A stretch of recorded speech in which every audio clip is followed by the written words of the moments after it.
Hey everyone, what's up? Okay, so let's address the elephant in the room. Yeah, I am in a bar, enjoying this delicious drink. Why? Well, if I am gonna break the fourth wall, I can do what I want, and may as well enjoy this smooth drink while I do. So this week we had a strange start to things, with Klon admitting to me that he picked up something weird on the R1C0 vessel and brought it home with him on board the mule. Now, Klon can be as dumb as a banthobolic at times, but I do believe him when he says that he was compelled by something to do so. Now, he had lost this item, a black obsidian egg. Yeah, I know. Why would anyone pick that up? More so bring it on board a ship with them. But Klon had, so that was kind of a pointless question for now.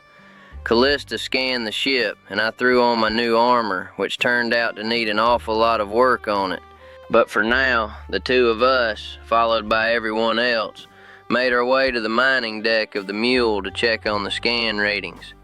M1, my porter droid, also sent a distress signal to me, and it would turn out that it had been deactivated by something. The something turned out to be a weird red goopy mass that was slowly spreading across the deck of the mule, and then out of nowhere, pow! These two monstrous insect-like creatures appear, one huge and gangly and one smaller but just as deadly. Ilara and Callista opened fire on the big bugger as Grayson shot the smaller one to pieces. The deadly duo's bullets hurt the bigger creature, but it managed to let out a venomous spray of acid at Callista, Conrad, Sash, and me. This was where I realized that my armor, whilst solid, was lacking in certain aspects and needed a lot of work. Acid started to corrode my skin as it did Conrad's too. Sash and Callista, in proper armor, were fine. It was at this point the one Grayson had so expertly shot had its last laugh and, with a sickening pop, showered Conrad and me in more acidic goop.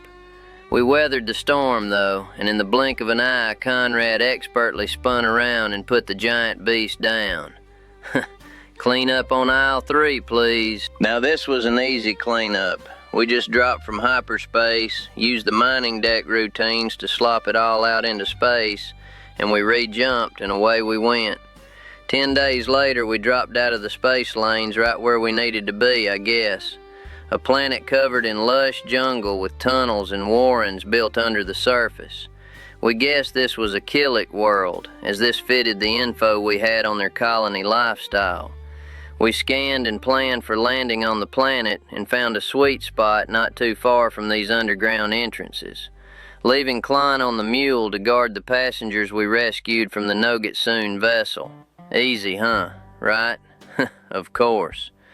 So, making our way through the jungle, we explore some craters and find a dead Killick who looks like he's been in a fight, and lost, of course. We moved on to find houses, ships, and vehicles wrecked by orbital bombardment, and inside the house, a dead family. These invaders were playing by Empire rules, it seemed. We searched the wreckage of one of the craft, and beyond all hope and anything else we found, Rico, who was damaged and powered off. I could hardly believe my eyes, but was hyped to find this most trusted of droids. We loaded all the info we had found into Rico and sent him to be kept safe with Klein on the mule. No sooner was Rico gone than we spotted two of these Sea-Rucks in the distance, and our real dilemma started. We met with these gruesome reptilian invaders, and they actually seemed quite friendly. They, of course, were clearly merciless killers, but seemed to want to recruit us, although it wasn't clear why, yet. This is where things started to get even crazier, as they announced they had someone called Nieve at their camp just down the road. Now this sent Conrad into a bit of a tizzy, as his fiancée is called Nieve, and then it transpires that Vox's fiancée Neela is also there. Yeah, alarm bells are ringing for some. Not for Conrad, sadly, and he sets his mind on heading to meet her. We managed to talk him into contacting her to ask some questions first, and after a bit of back and forth, he is now convinced it is them. Sash especially is pragmatic about it and very much against this, believing it to be a trap, and I am having flashbacks to Austin's death, and I really don't like the situation. Callista is a bit more led by the heart and wants to support her two friends. Alara is cautious but also wants to help.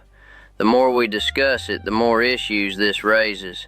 As we all agree, we need to be sure we rescue them if it is them, but all have various gut feelings that it is really bad. Ilias contributes some very insightful ideas on this, and I think makes the argument that this is a really bad idea sound right. But we leave ourselves discussing this problem. Oh, nuts. I'm keeping the drink, though.